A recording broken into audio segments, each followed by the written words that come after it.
বাংলা ক্যালেন্ডারে দাগ পড়বে আজ থেকে, হালখাতাও খুলবে।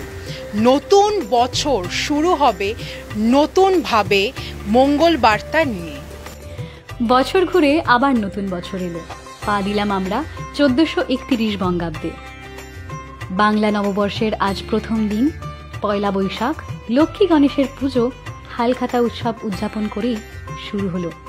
হালখাতা উৎসব উদযাপন খুব ঘটা করে হতো একসময়।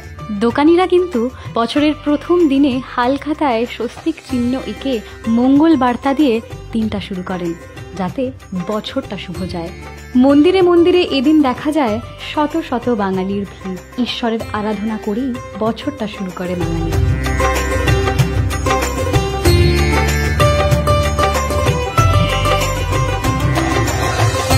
বাংলা নববর্ষ পালন করতে পাড়ায় পাড়ায় বেরোয় শোভাযাত্রা। নতুন জামা, নতুন জুতো, হাসি ঠাট্টা, হৈহুল্লোড় দিয়ে শুরু হয় বছরের প্রথম দিনটা, এই আগমনী বার্তা নিয়ে যে এ বছরটা যেন সকলের শুভ হোক।